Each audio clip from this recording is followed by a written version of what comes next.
دیکھیے اسلام میں جو 4 عبادات فرض کی گئی ہیں، جو 4 ارکان ہیں، ایک رکن تو ہے جس کا تعلق ہے عقیدے سے، کلمہ شہادت، اور 4 ارکان وہ ہیں جن کا تعلق عبادات سے، نماز، روزہ، حج اور زکوٰۃ۔ ان میں ایک عجیب قسم کی تقسیم ہے، مثلاً 1 2 جمع 2 کی تقسیم بنتی ہے۔ 2 عبادات ان میں سے وہ ہیں جو ہر مسلمان پر فرض ہے، امیر ہو، غریب ہو، مرد ہو، عورت ہو، ہر ایک پر فرض ہے، نماز اور روزہ، یہ دونوں چیزیں ہر ایک پر فرض ہیں۔ لیکن 2 وہ ہیں کہ جو صرف صاحب استطاعت لوگوں پر فرض ہیں، وہ عام نہیں ہے۔ جو صاحب نصاب ہیں ان پر زکوٰۃ ہے، جو صاحب استطاعت ہیں، حج کرنے کی استطاعت رکھتے ہیں، ان پر حج ہے۔ اس میں 2 جمع 2 کی ایک تقسیم اور آتی ہے، ایک اور اعتبار سے۔ قرآن میں زیادہ ایمفیسس 2 عبادات پر ہے، نماز اور زکوٰۃ۔ اقیموا الصلاۃ وآتوا الزکاۃ، اقیموا الصلاۃ وآتوا الزکاۃ، اقیموا الصلاۃ وآتوا الزکاۃ، یقیمون الصلاۃ ویؤتون الزکاۃ۔ یہ گویا کہ بندھا ہوا ہے ایک جوڑا، جبکہ یہ صورتحال جو ہے روزے کی بھی نہیں ہے اور حج کی بھی نہیں ہے۔ صلاۃ اور زکوٰۃ کا حکم بے شمار مرتبہ قرآن میں آیا، اور روزے کے سارے احکام ایک مقام پر سورہ بقرہ کے 23ویں رکوع کی 6 آیات میں سب کا سب بیان ہوئی۔ باقی تو بعض جگہوں پر اس کا صرف اس اعتبار سے تذکرہ ہے کہ اگر کوئی کفارہ ادا کرنا ہے اس کے لیے اتنے روزے رکھ لو، ورنہ یہ ہے کہ روزے کا اپنی جگہ پر مستقل بذات جو ہے وہ ذکر یا حکم موجود نہیں۔ اس اعتبار سے غور کیجئے، حج کا معاملہ بھی یہی ہے۔ وہ ایک تو یہ کہ سورہ آل عمران میں اس کی فرضیت کا ذکر آیا، وہ میں نے آیات آپ کو پڑھ کر سنائی ہیں، 2 آیات، ان پر ابھی گفتگو کریں گے۔ سورہ بقرہ کے 24ویں اور کچھ 25ویں رکوع میں کچھ اس کے مناسک بیان ہوئے، سورہ حج کے 4تھے رکوع میں اس کے مناسک بیان ہوئے، بس باقی پورے قرآن میں تو اس کا ذکر نہیں ہے۔ تو اس اعتبار سے فرق ہو گیا 2 جمع 2 کا۔ لیکن یہ جو جن کی اہمیت اس اعتبار سے کم ہو گئی ہے، اللہ تعالیٰ کی عجیب حکمت نظر آئی کہ ہماری جو 2 عیدیں ہیں وہ ان 2 عبادات کے ساتھ منسلک کر دی گئی۔ روزوں کے اختتام پر عید الفطر، حج کے ساتھ عید الاضحیٰ۔ تو گویا کہ ان 2 عبادات کی اہمیت میں اگر کسی درجے میں کوئی کمی محسوس ہوتی ہے قرآن مجید کے بیان کے حوالے سے، تو اس کی تلافی اس سے ہو جاتی ہے کہ عیدین ہماری 2 ہی عیدیں ہیں، 2 ہی تہوار ہیں، اور وہ ان 2 عبادات کے ساتھ جوڑ دیے گئے۔ اب آخری بات سمجھیے، 3 جمع 1 کی بھی ایک تفریق ہے۔ 3 عبادات وہ ہیں جو مؤقت ہیں صرف، یعنی معلق بالزمان، ان کا تعلق وقت کے ساتھ ہے، یہ نہیں کہ کسی خاص جگہ سے متعلق ہے۔ نماز ہر جگہ فرض ہے، ہاں البتہ اس کا وقت آئے گا، اگر سورج جو ہے نصف النہار سے ڈھلکے گا تو ظہر کا وقت ہوگا، اگر کسی وجہ سے اللہ تعالیٰ کی حکمت ہو کہ سورج وہیں کا وہیں کھڑا رہ جائے تو ظہر کا وقت آئے گا ہی نہیں، ظہر فرض ہوگی ہی نہیں۔ مغرب اسی وقت فرض ہوگی جبکہ سورج غروب ہو جائے، اگر کسی وجہ سے سورج غروب نہ ہو، اور کیا پتہ یہ ساری باتیں جو ہے قیامت کا جو زلزلہ آنے والا ہے اس میں یہ ساری ہی باتیں ہونے والی ہیں، سورج مغرب سے طلوع ہوگا یہ تو وضاحت کے ساتھ کہا گیا ہے، تو مغرب کا وقت نہیں آئے گا۔ اسی طریقے سے رمضان کا مہینہ آئے گا تو روزے فرض ہوں گے۔ اس حوالے سے یہ زمانے کا تعلق تو ہے لیکن کسی مکان سے کوئی تعلق نہیں۔ حج وہ ہے جس کے تقریباً تمام مناسک جو ہیں وہ ایک خاص مقام پر ادا ہوتے ہیں۔ آپ سفر کر کے جائیے، مکہ مکرمہ جائیے، اللہ کے گھر کا طواف کیجیے، پھر وہاں سے جو بھی روانگی ہوتی ہے یوم الترویہ 8 ذی الحجہ کو نکلیے اور جا کر منا میں قیام کیجیے ایک رات، پھر 9 کی صبح کو نکلے عرفات جائیے، عرفات میں شام تک قیام رہے گا، لیکن مغرب کی نماز کے وقت کے بعد وہاں سے نکلیں گے، مغرب وہاں پڑھیں گے نہیں، وہ جا کر مزدلفہ میں پڑھی جائے گی عشاء کے ساتھ ملا کر، چاہے کتنی ہی دیر ہو جائے۔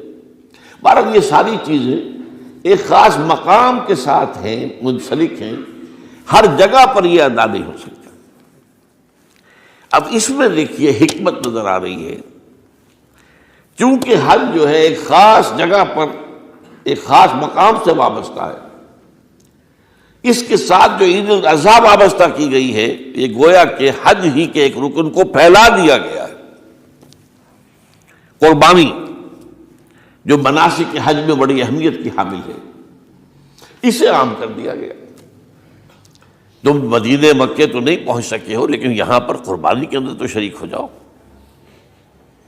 اور بعض مشابہتیں اور بتائی گئی ہیں کہ ذی الحجہ کا چاند طلوع ہو جائے تو اس کے بعد حجامت نہ کراؤ، ناخن نہ کاٹو، وہ جو کچھ بھی آپ کو معلوم ہے احرام کی کچھ پابندیاں ہوتی ہیں، ایک مشابہت کسی درجے میں، ٹھیک ہے ہم وہاں نہیں ہیں لیکن ان کے ساتھ ایک مشابہت پیدا ہو رہی ہے۔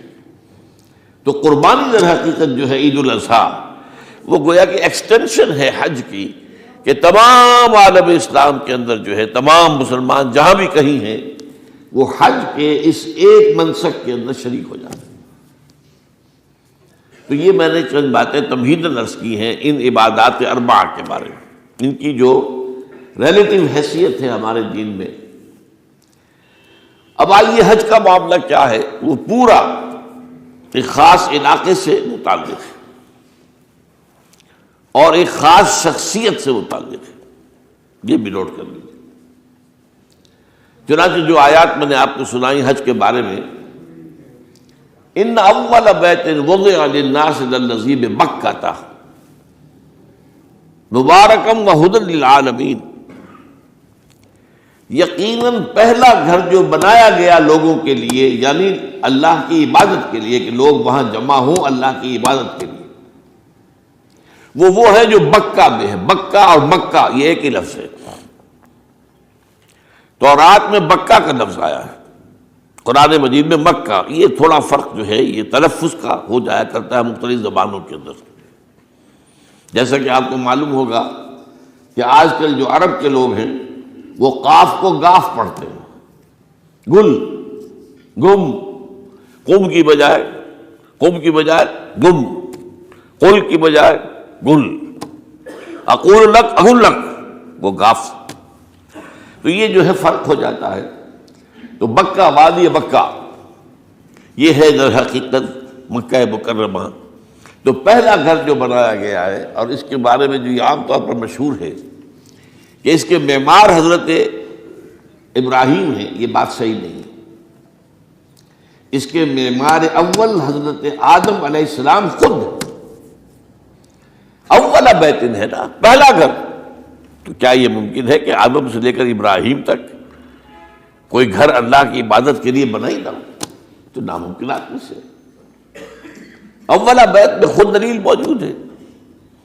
حضرت آدم علیہ السلام نے اس کی تعبیر کی، البتہ اس کے بعد بعض سیلابوں کی وجہ سے یہ عمارت گر گئی اور کچھ جو وہاں پر آبادی بنی تھی وہ بھی ختم ہو گئی۔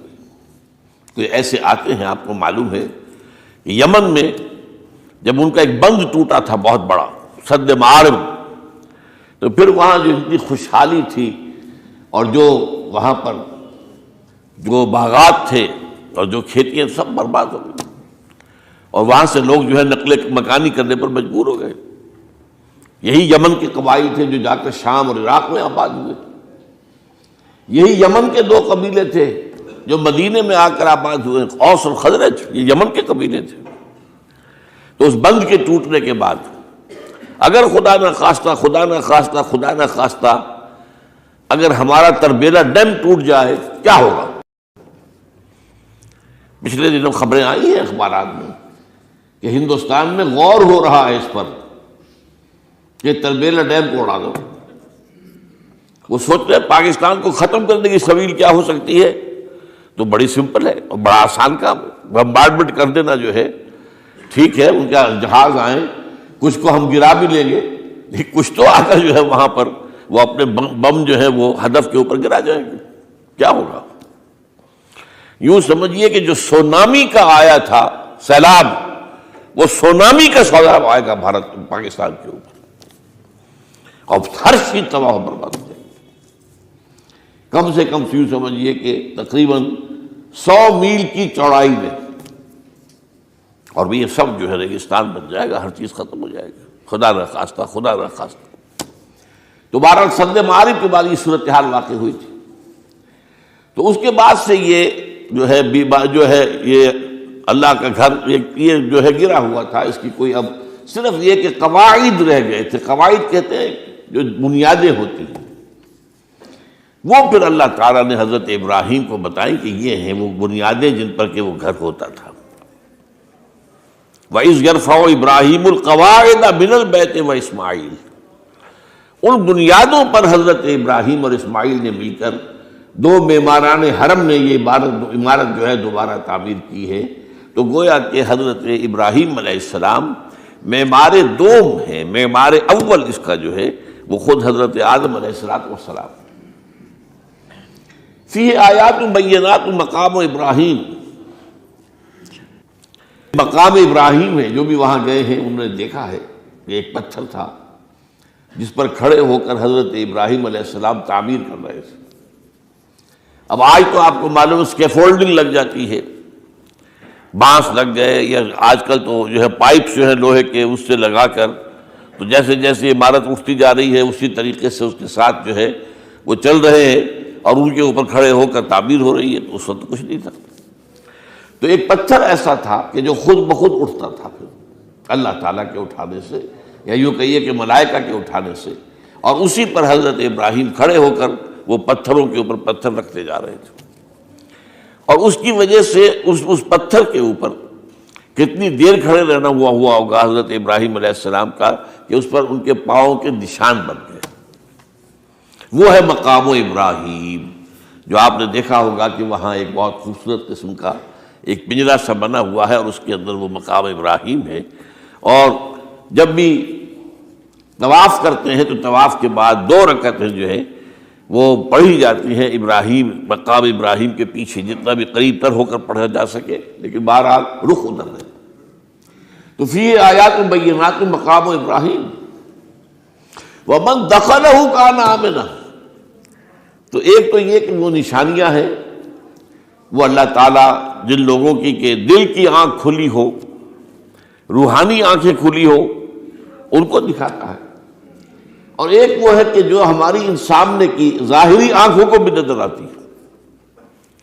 یہ نوٹ کر لیجئے کہ یہ مقام امن کا گہوارہ رہا ہے۔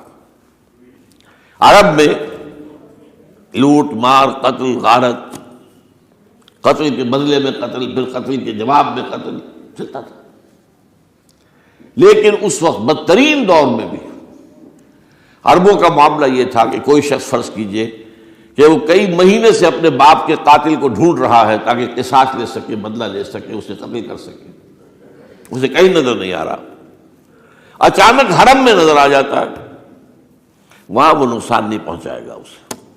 یہ امن کا گھر ہے، اللہ تعالیٰ نے اسے امن کی جگہ بنایا ہے، بلد الامین کہا گیا ہے اس کو، امن والا شہر۔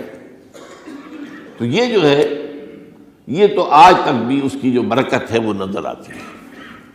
وَمَن دَخَلَهُ كَانَ آمِنًا وَلِلَّهِ عَلَى النَّاسِ حِجُّ الْبَيْتِ مَنِ اسْتَطَاعَ إِلَيْهِ سَبِيلًا، اور اللہ کا حق ہے اپنے بندوں پر کہ وہ حج کریں اس کے اس گھر کا، جو کوئی بھی استطاعت رکھتا ہو سفر کی۔ اگر زاد راہ ہے، خرچہ ہے، جانے آنے کے اخراجات مہیا ہیں، اور یہ کہ آپ پیچھے جن کو چھوڑ کر جا رہے ہیں ان کے لیے بھی اتنے وقت کا جو ہے وہ انتظام ہے کھانے پینے کا، گزارے کا، نان نفقے کا، تو آپ پر حج فرض ہو گئے۔ اب اگر اس فرضیت کے بعد کوئی شخص تاخیر کرتا ہے وہ بڑے گناہ کے اندر مبتلا ہے۔ جیسے ہی فرضیت ہو جائے، پہلا کام جو ہے، پہلا قرض جو ہے، یوں سمجھیے یہ اللہ کا قرض ہے بندوں پر۔ یہ لام جو آتا ہے، لام اور اعلیٰ، لام کسی کے حق کے لیے، اعلیٰ کسی کے اوپر حق ہونا۔ وَلِلَّهِ عَلَى النَّاسِ حِجُّ الْبَيْتِ مَنِ اسْتَطَاعَ إِلَيْهِ سَبِيلًا، یہ تو اللہ کا حق ہے لوگوں پر، لوگوں کے ذمے، یہ قرض ہے اللہ کا کہ اس کے گھر کا حج کریں، جائیں، طواف کریں، اور جو بھی اس کے مناسک ہیں ادا کریں، اور وہیں پر قربانی کا بھی ہے۔